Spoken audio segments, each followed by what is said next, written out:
Bismillahirrahmanirrahim. Rabbi sholli sadri wa yassir li amri wahlul 'uqdatam min lisani yafqahu qawli. Rabbi sholli sadri wa yassir li amri wahlul 'uqdatam min lisani yafqahu qawli. Rabbi sholli sadri wa yassir li amri wahlul 'uqdatam min lisani yafqahu qawli. Latihan mengurai wazan madhi mazid fa'ala. Walau qaranahu jaza kabaqiyatil arkani illa takbiratal ihram. Walau qaranahu, dan apabila bersamaan siapa makmumhu pada imam, jaza maka boleh. Kabaqiyatil arkani, sebagaimana sisa rukun. Illa takbiratul ihrami, kecuali takbiratul ihram. Tidak boleh kalau bersamaan di dalam takbiratul ihram. Begitu juga boleh amin bersama dengan aminnya imam. Kitabah yang di sini adalah qarana. Wa disebut permulaan, di mana sebelumnya adalah wa yusannu ayyusallimal ma'mumu ba'da firagil imami min taslimataihi. Itu sebelumnya. Terus walau qaranahu jaza.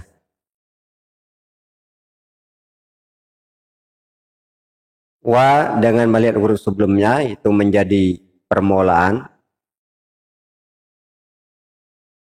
Lau huruf syarat ini akan dibahas pada jilid 5. Semua huruf termasuk huruf syarat hukumnya mabni. Dasarnya adalah wa kullu harfi mustahiqul lil bina wal aslu fil mabni ayyusakana. Dan semua huruf hukumnya mabni, sukun jadi tanda aslinya mabni. Lau mabni sukun. Qarana berarti wa dan lau disebut titik. Qarana adalah awal kalimat. Rumus utama, bedakan setiap lafal antara isim, fi'il, huruf. Tentunya isim itu adalah menunjukkan kata benda. Fi'il menunjukkan kata kerja. Huruf tidak menunjukkan kata benda dan tidak pula menunjukkan kata kerja. Jadi dengan mengetahui arti selain dengan ciri-ciri daripada isim itu sendiri, maka insya Allah sudah bisa membedakan ini termasuk isim, ini adalah fi'il. Contoh, baitun tanpa kita membayangkan tanwin, kasih arti. Baitun artinya adalah rumah.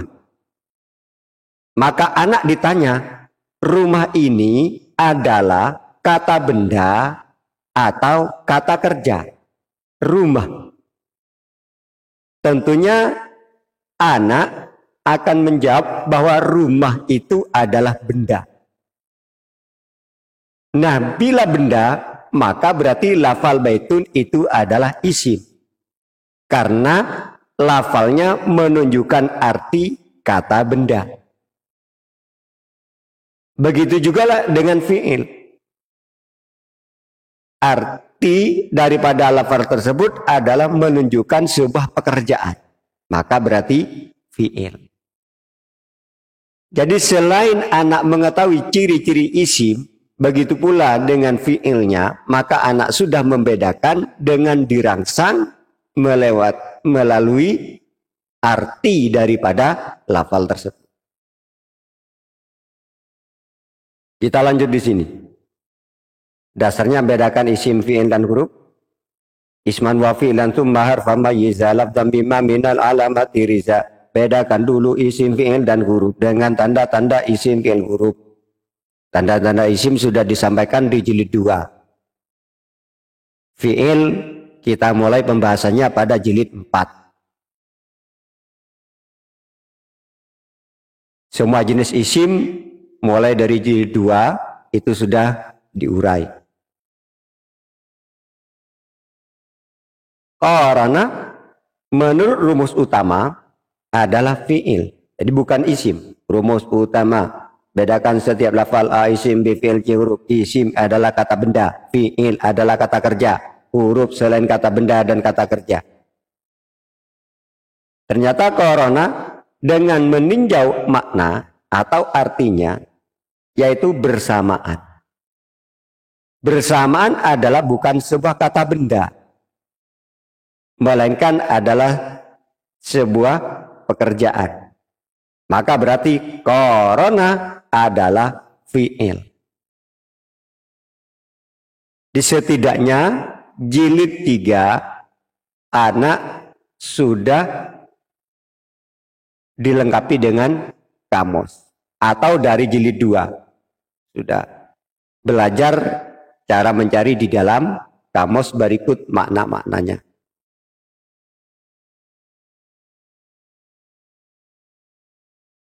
Jika lafal yang kita jumpai ternyata fi'il, maka penerapannya adalah rumus B1, B2, B3. Kalau isim A1, A2, A3.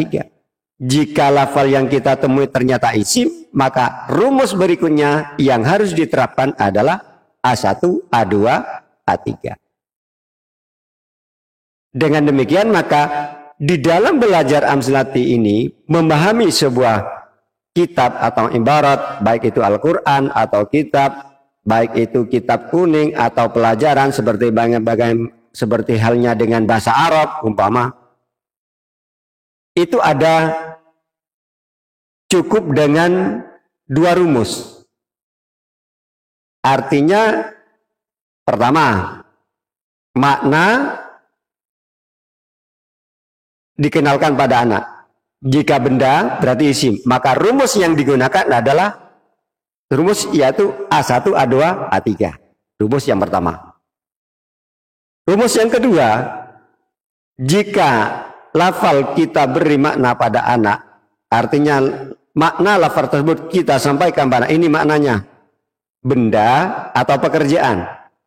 Menunjukkan kata benda atau pekerjaan. Pekerjaan. Berarti fi'il. Berarti berikutnya adalah rumus yang digunakan B1, B2, B3. Insya Allah anak akan lebih mudah, akan lebih cepat di dalam hafalnya.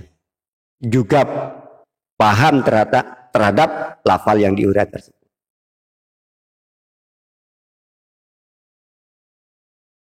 Jadi yang dimainkan rumus utama. Lalu jika itu isim maka A1, A2, A3. Jika itu fi'il maka B1, B2, B3.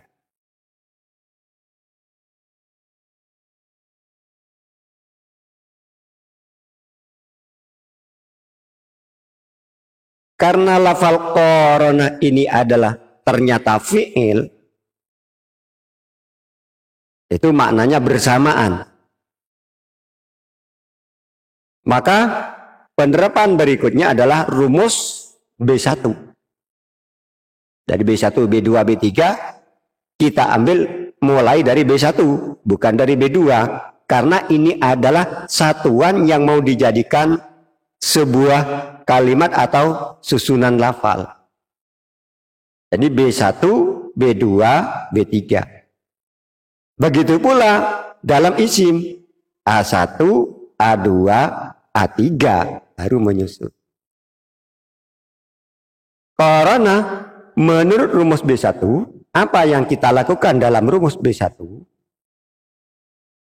Tentukan fi'il antara madhi, mudhari, amar, nahi. Ini dulu. Karena